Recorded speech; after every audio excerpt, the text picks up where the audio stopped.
I do have another number. And that Oh number God, though I hate is numbers. Hit this me. number. It's a small number. It's you can use it on one hand. No, it's five. It's 5 days. not. 5 days. Can anyone tell me why 5 days is important? It's the work week. It's It's the not. work week. It's not the amount of time that Montgomery was available because that was That only it 5 seconds. is the Mon amount of it's the amount of time Jim Montgomery was not a head coach in the league because he was fired by Boston and 5 days later he's Yeah, how's hired that by feel, St. Joe Louis. or Joel? How's that feel, Quenville? I gotta I, ask, and Drew Bannister was Clearly, people don't kind want of a you that temporary guy. bad. yeah. Oh Well, man, that is. I kind of want I, Montreal again.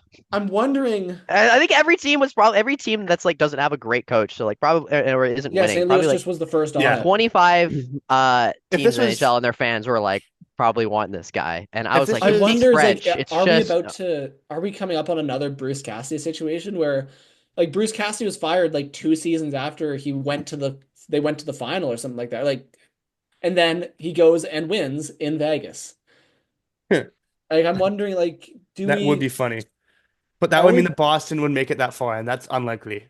are we Boston's in, oh, I mean, St. Louis would go far. That's what it means. no, yeah, St. Louis would go far. That's just what happens. That's what it means. The But, and tournament, St. Boston, Louis is gonna go all the way, and Boston's gonna get knocked, finish yeah, are 10th. we in agreement that I Boston is just dodging the actual problem right now and is using Yes, him as a scapegoat? yes.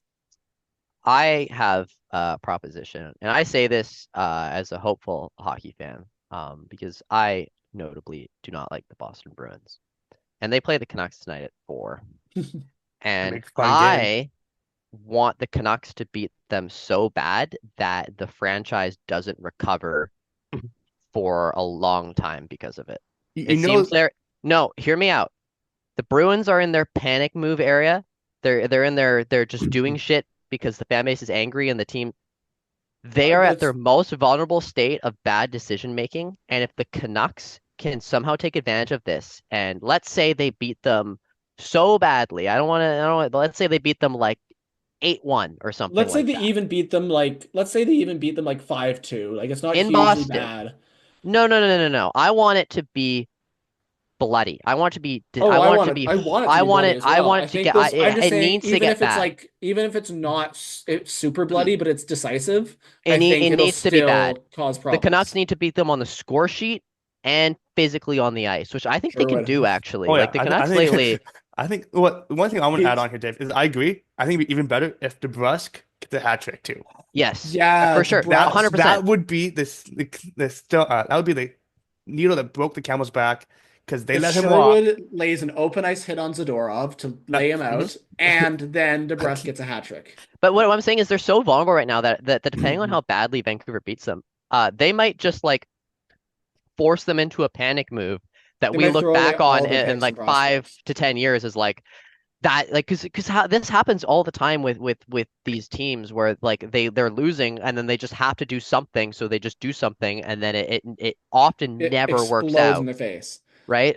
Like Boston could, if they have a real, if they are like pushed further into that panic mode, yeah, we could look at like a situation and where a just few for the years it's like, Canucks to wow, do it. Boston fell off. This is the domino that just started, that The like Canucks in it would be awesome because that the was last domino that fell. the big move that Boston and them did. Boston took Lindholm and Zadorov for a lot of money. Hasn't More quite worked out. hasn't worked out, and then the Canucks took DeBrusque DeBrusk for, for 5 mil, 5.5 mil is Yeah, what we paid which honestly, was a good, I don't that for was like even what I 7 years. expected. I don't even fucking care anymore. I don't even want Zadorov back. I don't care about this No, fucking guy anymore. You want to go play for them? Yeah, Yeah. I have don't want fun. I don't I want hope they lose. I don't want I Zadorov hope back because that means you have to take on his $5 million contract, which I don't want. No. no, man. Like I I remember The like when Canucks are fine. I remember when the Bunch of Flames guys were left and they're like, talking "So we didn't extensions fucking for need you him. anyway." I yeah, remember no when the Flames were talking extension for him before the Flames sucked last year, and it was looking at like, okay, Zadorov, if we get him between 3 to 4 mil, it's like, okay, I can take that. That's I understand it. But then it was thrown out like, oh yeah, he's going to be making 5 mil minimum, and I'm like, no nope, get him off my team right now. yeah. He's not worth it. That'll destroy our defensive core. And For sure sure. enough, in Boston, it kind of like you can't have that for a player like he was a third pairing guy for us, a really good third pairing guy. if I do say so. But They're you paying don't, nonetheless. yeah, you don't play the even for when it was like okay, 4 million is like definitely making that. I'm like, what? Like Do you that's guys not remember? even. I don't want to bring back bad memories. You guys remember COVID? It's pretty bad. Kind of sucked. No, But actually, I forgot about that.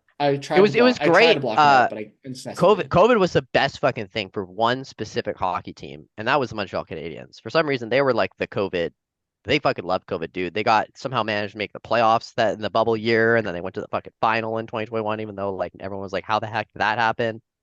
But following that, the transition from 2020, 2021 season, but out of the 2021 playoffs into the Yeah, 2021-22 season, where the Canadians lost Price, Weber, and Deneau forever, and then also a lot of other exodus of players. They are drawing blanks on some like of I the know Was it guys. Sherrod Lekkonen They was one? traded around for that. They lost Dvorak, Sherrod and at yeah, that they one. They lost, lost but Arturi a lot of Lehkonen. roster turnover. Basically, they lost their number Arturi one Lehkonen was a superstar big goalie, one. their number Jeff one superstar Petrie. defenseman, and their number one shutdown elite two-way, man, elite two-way, elite defensively center in Philip No. And guess what happened? The Did they franchise They trade lost. fucking Lekkonen Yeah, too? fell off and cratered. Huh? Didn't they trade Lekkonen too? they They lost did, but that Lehkonen. was They kind of like also lost after they were Sherrod. bad though. That was Like I after? don't count the selling off once they're bad. I'm starting at the start, like after they went to the cup and then the start of the next regular season. It's not like they were tanking. Like they were still like we just went Yeah, to the no. cup final. We lost a lot No, of it was players, that's but we when they could still lost maybe Lehkonen. sneak in. That's when they lost Lehkonen because Lehkonen won the cup in Colorado the following season, Yeah. 2022. Yes, but So that But trade it's didn't I'm happen pretty at sure the it was a last start of until the season trade. season Oh though. no, it no, didn't it start. Happened. No, But it happened once the I'm including Canadians it. were already I bad. want to No, include it in it okay, though. no, I no, do no, want to no, no, include no, it. no. It's I important. don't want to include it because what I'm trying to point out here is that like once they made the decision to sell any players that they had then like they all like that's different. The mentality's changed. But when they still thought they were winning after losing all these guys, they didn't sell those guys yet. They just And that's yeah. kind of what I see is happening in Boston, where they lost Bergeron, they lost their fucking goalies, their They team's lost way older than Krejci as were. well. Yeah, they lost Krejci. They lost Chara a while ago, Yeah, evidently. But like the core guys that kind of built the foundation, the identity of the Bruins, they've been one by one kind of leaving.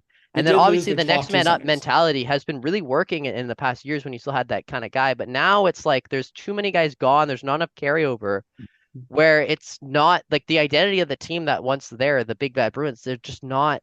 It's just not the same, and it reminds me of what happened in Montreal when they Montreal was more exaggerated because they lost all those guys at once, and then they started to be shit, and then they sold off like Toffoli Hmm. and Lehkonen and Sherratt and Edmondson and like all those guys eventually left, but they weren't like started in October of 20 after losing in the Cup final. They weren't like, oh yeah, we're gonna tank now. They went and got fucking Christian Dvorak and like shit, and they're still like, okay, like we can still keep this thing going. Like we might not, be in first division, but maybe we'll get a wild card. Like, come on, guys. And then they sucked, and they're like, okay, reality sits in. You got to flip everyone. Reality's starting to set in for the Bruins. This ain't the same fucking team. Allmark's gone. Swayman sucks now. Your elite like guys that you kind of built the identity around that kind of also were Hmm. able to be like a keystone piece to support the extra framework of the Bruins and keep that kind of next man up mentality is gone. The coach is gone. Two Like it's coaches, over. It's no, no, but two it's coaches have over. gone with that mentality as well. Like Once you've slid though, like this next man up shit doesn't work anymore. Now you just have a no, bunch of guys. But like other than Pasta, and maybe like like Pasta and McAvoy, who's a superstar on the Bruins? Like who's the guys that are like build the team around? You got nobody. there's no one. Swayman You still has got to prove Pasta and it. McAvoy. Swayman has the potential. Yeah. He still needs to prove Marchand's it old. though. Marchand Swayman, has taken some serious steps back. Their Lindholm can't play has been terrible. They don't have center depth at all. Like their only okay, effective, their fourth line hold is on. the only Swayman effective has part of their team. potential. Sorry, Based on what? Swayman has. Yeah, Oh no, sorry, you can't argue. Look, we've talked about this point, and he's struggling a lot this year. There's a lot of reasons for what we talked about. We There's just still, talk about discuss about how this was all based like he had like such an yeah, ideal like yeah. obviously yeah you can only play in the situation you're in but he had like one of the best team in the NHL to play behind and a What defensive system I'm and coach that saying worked and like is all this shit and another elite goalie to split starts with so he had to start the games and then he had the all right, Leafs you're in the acting like I'm playoffs saying dude. something wild here when I literally just said that like statistically Swayman could be like a good starting goalie. That's all I was saying I'm not there, saying and I you're saying feel like something that's not a wild. wild take. No, I'm So going off. I'm trying to have the hot take here of that. I actually don't think that Swayman is he a hasn't been remarkable that goalie at now. all. I think he's just a average NHL kind of average goalie who was in a really good circumstance, which I think a lot of NHL average goalies who are all really good goalies. But like if you took out Swayman, left Allmark on like last year's Bruins or the Bruins before, and you just put in like Joey Decord, you know what I mean? Or like just another guy who's like an average goalie, or like Korpisalo. who's Korpisalo would be a great Corpusalo, example. or Corpusalo. uh, If they traded off the other guy, yeah, or that would be Gustafson in Minnesota right now. Well, You know what I mean? Gustafson's been Like just unreal though. no. exactly. I think But Best on Minnesota's Korpisalo not would an paper. be amazing team. They played really well, but it's not like they're Minnesota's not got like a the really underratedly Bruins good defense where they have squad. that kind of like legacy of winning and then, like Oh there's no, some sort of Minnesota translation. hasn't won a playoff round since 2015, where they won only one round. But what I'm saying is like that was kind of a favorable situation for Jeremy Swayman, and he did step up and he played really well. And credit Yeah. to him, not every guy would do that. What I'm saying is that doesn't necessarily prove that he No, can he carry a hasn't team proven or that he's anything. even more remarkable than an average goalie. No, he hasn't proven shit.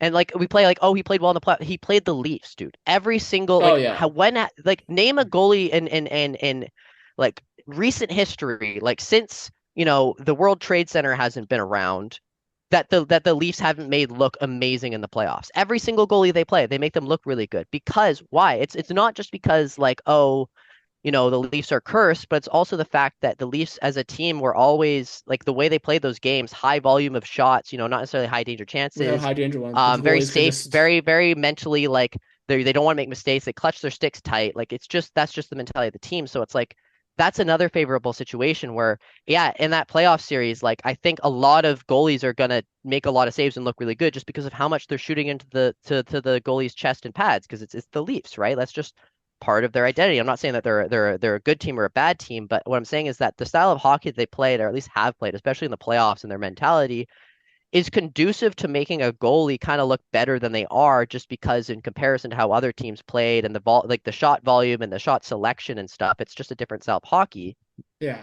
But even like when you analyze all these things that we say, like Swayman did this, Swayman that, and like when you actually put it in context, it's like, okay, like yes, he did it, but it doesn't necessarily prove that he could have done it without all these things No, going his way. And now that I all these things are that's going not his what I way, said as he's a well. sieve, dude. He's so bad. That's also not what I said. No, I know it's not what you I said. That's what said I'm that saying. what I'm saying is what I was saying is like he hasn't proved he hadn't proven that he can do that. He's proven that in that role he's had success and good save percentage. So it's like maybe he Yeah, could be a totally. starter. Right now, it looks that he is not. And I'm waiting to see how that develops, and I'm hoping for the Bruins' downfall.